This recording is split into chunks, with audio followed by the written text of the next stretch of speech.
மத்தியானத்துக்கு மேல பாப்பாங்க தூங்குனதுக்கப்புறம் பாப்பாங்க ட்ரெஸ் எல்லாம் கொஞ்சம் ஒளிஞ்சிருந்துச்சு. அதெல்லாம் மடிக்கலாம் அப்படின்னு அந்த வேலை தான் பார்த்துக்கிட்டு இருந்தேன். பிரெக்னன்ட்டா இருக்கப்போ கிட் குடுப்பாங்கல்ல, அதில தான் பாப்பாங்க வீட்ல போட்டுக்க யூஸ் பண்ற ட்ரெஸ் எல்லாம் வச்சிருப்பேன். கொஞ்சம் கிராண்டா இருக்க ட்ரெஸ்ஸ மட்டும் பீரோல வச்சுக்கிறது.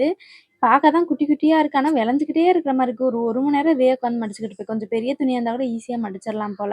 அப்படியே அதெல்லாம் மடிச்சு வச்சுட்டு கொஞ்சம் தலைவலியா இருந்துச்சா மடிச்சு வச்சோன்னே, சரி ஒரு டீ மட்டும் போட்டு குடிக்கலாம் அப்படின்ட்டு, டீ எல்லாம் போட்டு குடிச்சு கொஞ்ச நேரம் உட்காந்து பாப்பாங்களும் எந்திரிச்சுட்டாங்க. கொஞ்ச நேரம் அவங்கள பார்த்துட்டு ஈவினிங் மேல ஏதாவது ஸ்நாக்ஸ் செய்யலான்னு தோணுச்சு.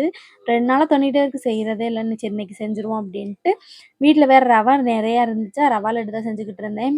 இது ரவையில செஞ்சாவே கேசரி தான் செய்வாங்கன்னு மித்ரா வந்து ஒயிட் கலர்ல இருக்கவும், "என்னம்மா ஒயிட் கலர் செஞ்சிருக்கீங்க? ஆரஞ்சு கலர்ல செய்யுங்க" அப்படின்னு.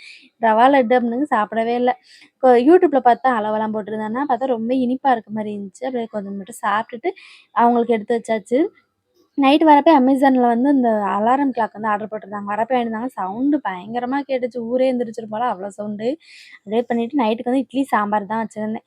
சாப்பிட்டுட்டு வரப்ப கொஞ்சம் பழம்லாம் வாங்கிட்டு வந்திருந்தாங்க. எனக்கு பிடிக்கும் சீத்தாப்பழம் வாங்கிட்டு வந்தாங்க. பார்த்தேன் வந்தோனே எடுத்து பார்த்தா ரொம்பவே காயா தான் இருந்துச்சு.